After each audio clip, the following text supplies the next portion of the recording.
ಜನನಿ ಸುದ್ದಿವಾಹಿನಿ ವೀಕ್ಷಕರಿಗೆ ನಮಸ್ಕಾರ. ನಾನು ರಮೇಶ್ ಹೆಗಡೆ ಗುಂಡುಮನೆ. ಮೊದಲಿಗೆ ಮುನ್ನೋಟ. ಸ್ವರಸಿರಿ ಸಂಗೀತ ವಿದ್ಯಾಲಯದಿಂದ ಸ್ವರ ಸಂಗಮ ಹಿಂದೂಸ್ತಾನಿ ಗಾಯನ 4ನೇ ವರ್ಷದ ಕಾರ್ಯಕ್ರಮ. ಕುಮಾರಿ ದಿಶಾ ನಿತ್ಯಶ್ರೀ ಕೀರ್ತನರಾವ್ ಜಿಲ್ಲಾ ಮಟ್ಟದ ಪ್ರತಿಭಾ ಕಾರಂಜಿಯಲ್ಲಿ ಪ್ರಥಮ. ರಾಜಗುರು ಬಳಿ ಹೆಜ್ಜೆಯನ್ನು ದಾಳಿ, ಅನಾಹುತಕ್ಕೂ ಮುನ್ನ ಆಗಲಿ ಕ್ರಮ. ಸಂಗೀತ ವಿದ್ಯಾಲಯಗಳ ತರಗತಿಗೆ ಬಂದವರೆಲ್ಲರೂ ಸಂಗೀತ ವಿದ್ವಾಂಸರಾಗುವುದಿಲ್ಲ ಅಥವಾ ಕಲಾವಿದರು ಆಗಲಾರರು. ಬೆರಳೆಣಿಕೆಯಷ್ಟು ಜನ ಮಾತ್ರ ಕಲಾವಿದರಾಗಿ ಹೊರಹೊಮ್ಮಬಹುದು. ಆದರೆ ಎಲ್ಲರೂ ಸಂಸ್ಕಾರವಂತರಂತೂ ಖಂಡಿತ ಆಗಲಿದ್ದಾರೆ ಎಂದು ಹಿರಿಯ ತಬಲಾ ಗುರುಗಳಾದ ಪಂಡಿತ್ ಮೋಹನ್ ಹೆಗಡೆ ಹುಣಸೆಕೊಪ್ಪ ಅವರು ಹೇಳಿದರು.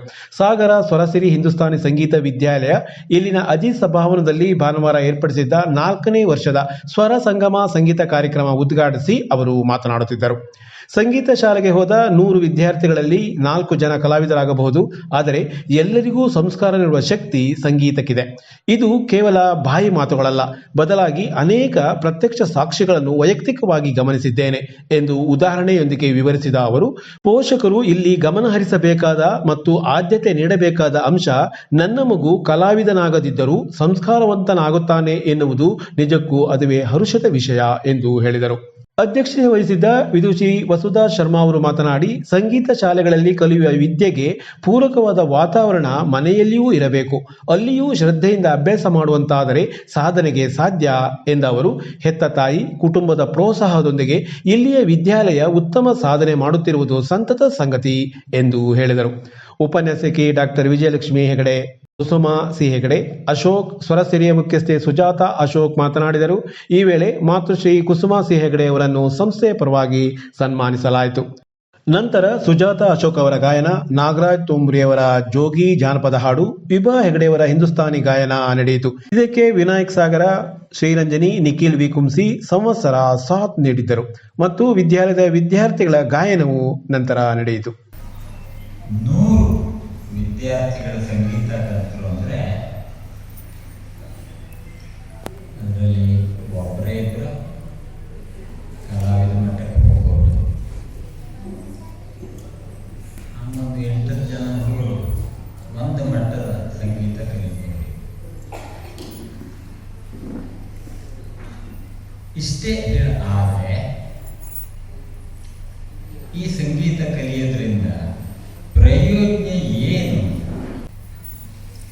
ಪಾಲಕರಿಗೆ ಪ್ರಯೋಜನ ಏನು? ಸಮಾಜಕ್ಕೆ ಲಾಭ ಏನು? 100ರಲ್ಲೊಂದು 4-5 ಮಕ್ಕಳು ಎದ್ದು ಕಾಣಬಹುದು. ಬಾಕಿಯವರೆಲ್ಲ ಇನ್ನು ಸಂಗೀತ ಶಾಲೆಗೆ ಹೋಗಿ ಬಂದಿದ್ದೇವೆ ಹೇಳುವ ಮಟ್ಟಕ್ಕೆ ಇರ್ತಾರೆ. ಈ ಸಂದರ್ಭದೊಳಗೆ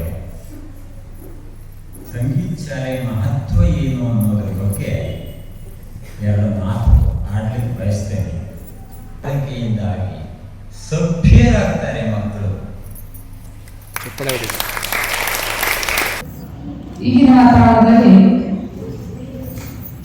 ತಾಯಿಯನ್ನ ನೋಡ್ತೇವೆ, ಮಾತು ಬೇಡ. ಆದ್ರೆ ಇವತ್ತು ತನ್ನ ಸಾಧನೆಯನ್ನ ತೋರಿಸಿ ಆ ಜೀವಕ್ಕೆ ಸಂತೋಷಪಡಿಸಲಿಕ್ಕಾಗಿ ಅವರನ್ನು ವೇದಿಕೆಗೆ ಇವತ್ತು ಕರೆದು ಸನ್ಮಾನ ಮಾಡಿದ್ದಾರೆ. ಅತ್ಯಂತ ಒಳ್ಳೆಯ ಸಂಸ್ಕಾರಯುಕ್ತ ನಡೆಯಿತು. ಅದನ್ನ ನಾನು ತುಂಬಾ ಪ್ರೀತಿಯಿಂದ ಈ ವಿದ್ಯಾಲಯಕ್ಕೆ ಆ ವಿಷಯದ ಬಗ್ಗೆ ಗಮನಿಸ್ತೇನೆ. ಇನ್ನು ಮಕ್ಕಳ ಕಲಿಕೆ ಬಗ್ಗೆ ನನ್ನ ಗುರುಗಳು ತುಂಬಾ ಚೆನ್ನಾಗಿದ್ದಾರೆ. ಅವರಷ್ಟು ಇನ್ನೂ ಚೆನ್ನಾಗಿ ಕೇಳಲಿಕ್ಕೆ ಸಾಧ್ಯ ಇಲ್ಲ. ಚಿಕ್ಕಂದಿನಿಂದಲೂ ನನಗೆ ಸಂಗೀತದ ಬಗ್ಗೆ ವಿಶೇಷ ಆಸಕ್ತಿ. ನಾನು ಹುಟ್ಟಿ ಬೆಳೆದಿದ್ದು ಹಳ್ಳಿಯ ವಾತಾವರಣದಲ್ಲಿ. ಸಾಂಪ್ರದಾಯಿಕ ಹಾಡು ಭಜನೆ ಎನ್ನುವ ಚೌಕಟ್ಟಿನಲ್ಲಿ ಬೆಳೆದ ನನಗೆ ಜೀವನದಲ್ಲಿ ಬಹು ದೊಡ್ಡ ಆಸೆ ಏನೂ ಇರಲಿಲ್ಲ. ಒಂದು ಪುಟ್ಟ ಆಸೆ, ಸಂಗೀತ ಕಲಿಯಬೇಕು, ನನ್ನದೇ ಆದ ಒಂದು ಸಂಗೀತ ಶಾಲೆಯನ್ನು ಪ್ರಾರಂಭ ಮಾಡಬೇಕು, ಮಕ್ಕಳನ್ನು ಸಂಗೀತ ಕ್ಷೇತ್ರದಲ್ಲಿ ಬೆಳೆಸಬೇಕು.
ಶಿವಮೊಗ್ಗದಲ್ಲಿ ಶನಿವಾರ ನಡೆದ ಪ್ರೌಢಶಾಲಾ ಮಟ್ಟದ ಪ್ರತಿಭಾ ಕಾರಂಜಿಯ ಭಾವಗೀತೆಯ ವಿಭಾಗದಲ್ಲಿ ಸಾಗರ ತಾಲೂಕು ಮಾಸೂರು ಪ್ರೌಢಶಾಲಾ ವಿದ್ಯಾರ್ಥಿನಿ ದಿಶಾ ಪ್ರಥಮ ಸ್ಥಾನ ಪಡೆದು ರಾಜ್ಯ ಮಟ್ಟದ ಸ್ಪರ್ಧೆಗೆ ಆಯ್ಕೆಯಾಗಿದ್ದಾಳೆ. ಹಾಗೆಯೇ ಹೊಸನಗರ ತಾಲೂಕಿನ ಗುರೂಜಿ ಶಾಲೆಯ ನಿತ್ಯಶ್ರೀ ಕನ್ನಡ ಭಾಷಣ ಸ್ಪರ್ಧೆಯಲ್ಲಿ ಪ್ರಥಮ ಹಾಗೂ ಕೀರ್ತನಾ ಎಂ ರಾವ್ ಗಜಲ್ನಲ್ಲಿ ಪ್ರಥಮ ಸ್ಥಾನ ಪಡೆದು ಅವರು ಕೂಡ ರಾಜ್ಯ ಮಟ್ಟಕ್ಕೆ ಆಯ್ಕೆಯಾಗಿದ್ದಾರೆ. ಈ ಎಲ್ಲ ವಿದ್ಯಾರ್ಥಿಗಳಿಗೆ ಶಾಲಾ ಸಮಿತಿ ಅಭಿನಂದಿಸಿದೆ. ರಾಜಗುರು ಕಲ್ಯಾಣ ಮಂಟಪದ ಬಳಿಯಿಂದ ಚನ್ನಮ್ಮಾಜಿ ವೃತ್ತದವರೆಗಿನ ಪ್ರದೇಶದಲ್ಲಿ ದಾರಿ ಹೋಕರಿಗೆ ಶುಕ್ರವಾರ ಹೆಜ್ಜೇನು ದಾಳಿ ಮಾಡಿತ್ತು. ಇದರಲ್ಲಿ ಕೆಲವರು ಆಸ್ಪತ್ರೆಗೂ ದಾಖಲಾಗಿ ಚಿಕಿತ್ಸೆ ಪಡೆದಿದ್ದಾರೆ ಮತ್ತು ದೊಡ್ಡ ಅನಾಹುತ ತಪ್ಪಿದೆ. ಆದರೆ ಮುಂದೆ ಅಪಾಯದ ಎಲ್ಲ ಸೂಚನೆಯೂ ಇದೆ. ಹಾಗಾಗಿ ತಕ್ಷಣ ನಗರಸಭೆ ಇದರತ್ತ ಗಮನಹರಿಸಿ ರಾಜಗುರು ಬಳಿ ಮರದಲ್ಲಿರುವ ಹೆಜ್ಜೆಯನ್ನು ತೆರವುಗೊಳಿಸಿ ಸಾರ್ವಜನಿಕರ ಭೀತಿ ತಪ್ಪಿಸಬೇಕು ಎಂದು ರಾಜಗುರು ಸುತ್ತಮುತ್ತಲ ವಾಸಿಗಳು ಮನವಿ ಮಾಡಿಕೊಂಡಿದ್ದಾರೆ.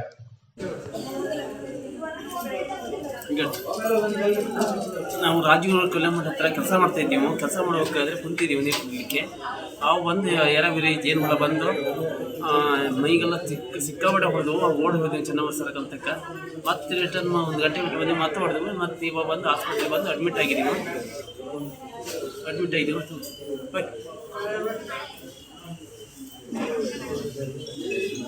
ನಮಸ್ಕಾರ.